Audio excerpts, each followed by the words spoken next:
साथियों, कैसा हो कि एक सुबह आप उठें और उठते ही आपको समाचार मिले कि एफएम बंद कर दिया गया है।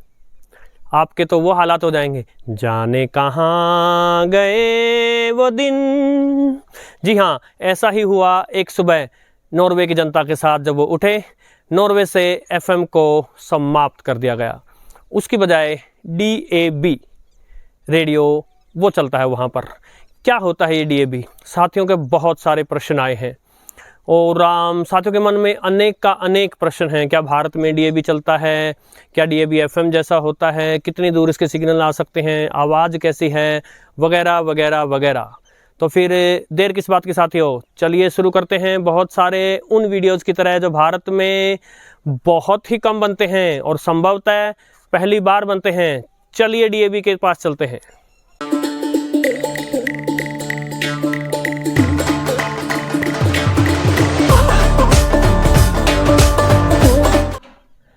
भाई देखो मेरा एनालॉग रेडियो। अरे एनालॉग का जमाना गया भाई, digital radio, digital access data D808 और डिजिटल। अरे क्यों नहीं, देखो देखो डिजिटल डिस्प्ले है। अरे बुद्धू, एनालॉग है वो, एनालॉग रेडियो है वो। अरे कमाल की बात करते हो, डिजिटल इनपुट है इसमें, डिजिटल इनपुट, ये डिजिटल रेडियो है। अरे भाई मैं बता रहा हूँ एनालॉग रेडियो है वो। अरे यार कमाल है, इसमें डीएसपी चिप है, डिजिटल सिग्नल प्रोसेसिंग चिप है, इसमें डिजिटल रेडियो है ये। तो सबसे पहली बात साथियों, डीएबी जो है वो एक डिजिटल रेडियो है। डीएबी का अर्थ है डिजिटल ऑडियो ब्रॉडकास्टिंग। और इससे पहले कि आप डीएबी को समझें, आपको एनालॉग और डिजिटल रेडियो इनमें अंतर क्या है वो समझना चाहिए। सिंपल सा अंतर है, आपको बहुत लंबी चौड़ी कहानी जानने की आवश्यकता ही नहीं है।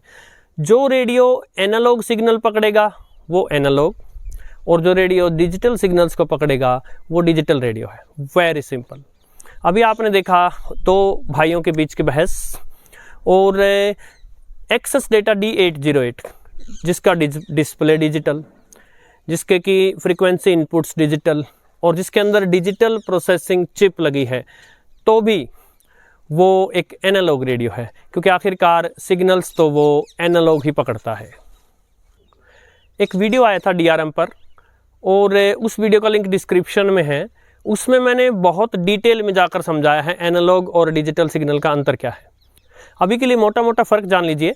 एनालॉग सिग्नल कंटिन्यूअस होता है और डिजिटल सिग्नल डिसकंटिन्यूअस, यानी एनालॉग सिग्नल लगातार आता रहता है, डिजिटल सिग्नल रुक रुक कर 1 0 1 0 1 0 इस प्रकार से आता है। इसको आप बिल्कुल आसानी से समझ सकते हैं। मान लीजिए आप ग्राउंड फ्लोर पर हैं और आप फर्स्ट फ्लोर पर जाना चाहते हैं, और एक रैंप है और एक पैडियाँ हैं, सीढ़ियाँ। सो रैंप जो है वो लगातार है, आप ग्राउंड फ्लोर से फर्स्ट फ्लोर लगातार ऊपर चढ़ते हुए जा सकते हैं। यानी कि नीचे से ऊपर तक की जो ऊंचाई है, इस ऊंचाई के हर एक छोटे छोटे हर एक इंच ऊंचाई को आप छू सकते हैं। लेकिन सीढ़ियों में देखिए, या आप एक सीढ़ी पर होंगे, उसके बाद आप दूसरी सीढ़ी पर पहुंच जाएंगे, यानी या तो आप इस ऊंचाई पर थे पहले, और या अचानक से आप इस ऊंचाई पर आ गए हैं। इन दोनों ऊंचाई के बीच की किसी भी ऊंचाई पर आप नहीं जा पाएंगे, क्योंकि बीच में तो आप खड़े नहीं हो सकते। उसके बाद आप उससे अगली सीढ़ी चढ़ेंगे तो फिर एक निश्चित ऊंचाई पर चले जाएंगे। उनके बीच की सारी ऊंचाइयां हैं, उनको आप कवर नहीं कर पाएंगे। एनालॉग सिग्नल लगातार आता है जैसे पानी की नलके से निकलता पानी, और डिजिटल सिग्नल रुक रुक कर आता है जैसे बंदूक से चलती गोलियां, एक के बाद एक। अब आप कहेंगे कि जो DRM रेडियो था वो भी डिजिटल है और ये DAB भी डिजिटल है। जी हाँ, अनेक और प्रकार के डिजिटल रेडियो हैं। इनकी कोडिंग्स अलग से होती हैं, और ये कोडिंग का क्या लफड़ा है। सो देखिए, DC और AC दो प्रकार के करंट हैं। DC करंट को बिना तार के नहीं पहुंचाया जा सकता कहीं भी, लेकिन AC को बिना तार के पहुंचाया जा सकता है। और AC करंट जो है उसमें इलेक्ट्रॉन झनझनाते रहते हैं। अब देखिए, लकीली जब हम बोलते हैं तो हमारे गले के जो तंतु हैं वो झनझनाते हैं, उससे हवा झनझनाती है, और ये हवा जो है वो जो माइक होता है उसके अंदर के पर्दे को इस प्रकार से हिला देती है, झनझना देती है। और उस पर्दे से कुछ कॉइल्स जुड़ी हैं और छोटा सा ऐसा सिस्टम बनाया हुआ है जिससे कि करंट पैदा होता है और उस करंट में इलेक्ट्रॉन उतना ही झंझना रहे हैं जितना इस गले के तंतु झंझना रहे हैं, उसी फ्रिक्वेंसी पर, यानी 1 सेकंड में उतनी ही बार।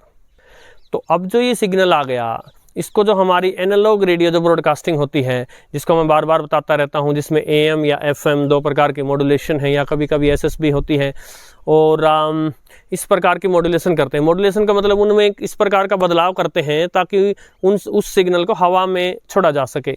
इसी प्रकार जो डिजिटल सिग्नल हैं उनमें असल में 2 लफड़े हैं।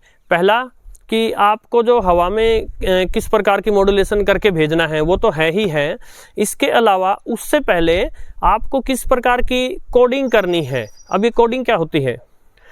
जो कंप्यूटर की भाषा है वो हमारी भाषा से थोड़ी अलग है। हमारी भाषा में जैसे मान लीजिए गणित में देखिए आप 0 1 2 3 4 5 6 7 8 9 ये 10 अंक हैं। इन 10 अंकों से फिर सारी गिनती बनी है। 1243 जो है उसमें 1 2 4 3 ये इन 10 अंकों में से ही आए हैं। लेकिन कंप्यूटर केवल 2 ही अंकों को समझता है, 0 और 1। क्यों? क्योंकि कंप्यूटर के जो सर्किट्स होते हैं उसमें छोटे छोटे चुंबक बना रखे हैं, और वो चुंबक ऐसे हैं उनमें करंट चलेगा तो वो चुंबक बन जाएंगे, वरना वो चुंबक नहीं बनेंगे। जब वो छोटा सा हिस्सा कोई चुंबक नहीं होता तो वो 0 होता है, और जब वो चुंबक बन जाता है तो वो 1 होता है। तो इस प्रकार कंप्यूटर जो है वो 0 1 की भाषा समझता है। अब इस भाषा में जैसे देखिए 2 जो है 2 को 1 0 इस कोड से बताया जाता है। 3 जो है वो 1 1 इस कोड से समझाया जाता है। 4 जो है वो 1 0 0 इस कोड से समझाया जाता है।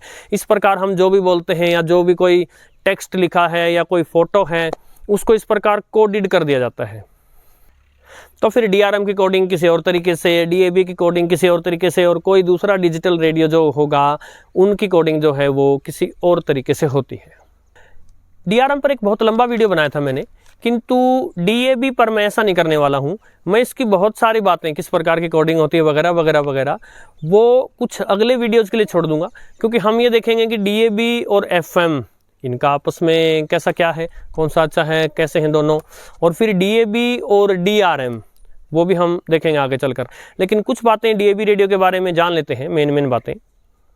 एक वर्ल्ड DAB नाम की नॉन प्रॉफिट ऑर्गेनाइजेशन ने यूरेका 147 नाम से कुछ टेक्निक्स शुरू करी, कुछ स्टैंडर्ड शुरू किए जो कि कोडिंग के या मॉड्यूलेशन के स्टैंडर्ड थे, और उन स्टैंडर्ड्स से ही बना DAB। और ये प्रयास 1981 से प्रारंभ हो गए थे साथियों।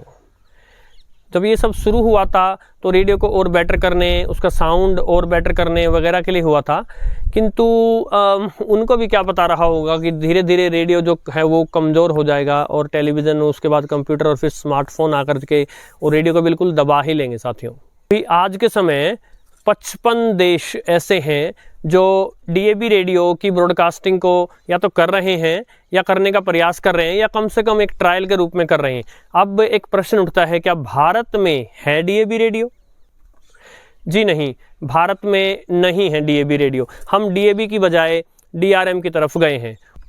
एक प्रश्न उठता है कि मान लीजिए DAB होता भारत में, तो क्या हम अपने रेडियो पर या एक्सेस डेटा D808 जैसे रेडियो पर DAB ब्रॉडकास्टिंग सुन सकते थे? जी नहीं सुन सकते थे। उसके लिए आपको ऐसा रिसीवर चाहिए, ऐसा रेडियो चाहिए जो जिस प्रकार की पीछे से मॉड्यूलेशन होके आई है उसको डीमॉड्यूलेट कर सके, उस सिग्नल को पहचान सके, और उस सिग्नल पर से जो ऑडियो सिग्नल चल के आया है उसको उतार सके, और फिर उसकी डीकोडिंग कर सके। जिस प्रकार से उसको वहाँ कोडिंग किया गया होगा वो सिग्नल, ऑडियो सिग्नल, उसकी डीकोडिंग करके और स्पीकर को भेज सके। इसके लिए एक स्पेशल रेडियो आता है। अब एक और लफड़ा हुआ है, एक DAB प्लस भी आ गया है जो कि DAB से बेटर है।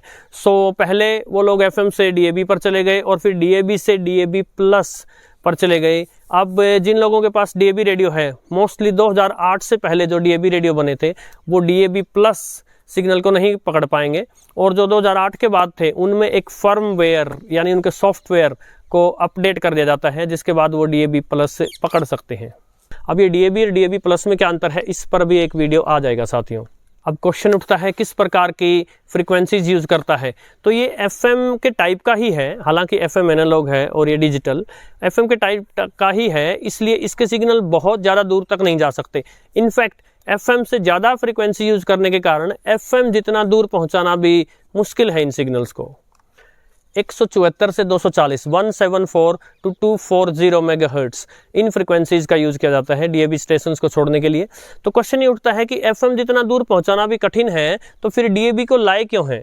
डीएबी को कई कारणों से लाएं साथियों, जिनमें से एक कारण है जो आपका साउंड क्वालिटी आएगी वो ज़बरदस्त होगी, क्योंकि एक तो नॉइस नहीं आएगा। डिजिटल सिग्नल्स का सबसे बड़ा फ़ायदा है, यदि आप डीआरएम रेडियो वाला मेरा वीडियो देखेंगे तो उसमें मैंने एक्सप्लेन किया है कि डिजिटल सिग्नल्स में नॉइस आना क्यों कठिन है। सो बिना नॉइस की आवाज़ आएगी और ज़्यादा क्लियर आएगी एफएम से। दूसरा, जो ब्रॉडकास्टर है उसके पास विकल्प है, ऑप्शन है कि वो किस क्वालिटी का ऑडियो सिग्नल छोड़े। मान लीजिए प्राइम टाइम है और आपको पता है कि अभी ऑफिस जाने वाले लोग गाना बजाना सुन रहे होंगे, तो उस समय ज़्यादा अच्छी क्वालिटी का सिग्नल छोड़ा जा सकता है जिसमें कि ज़्यादा पावर लगेगी, ज़्यादा एनर्जी, ज़्यादा खर्चा आएगा। लेकिन जब समाचार वगैरह चल रहे हैं तब कम क्वालिटी का सिग्नल भी वो छोड़ सकते हैं, उनकी इच्छा है। एफएम में ऐसा नहीं हो सकता। और फिर सबसे बड़ी बात, 85% 85% लेस पावर में डीएबी सिग्नल्स को छोड़ा जा सकता है।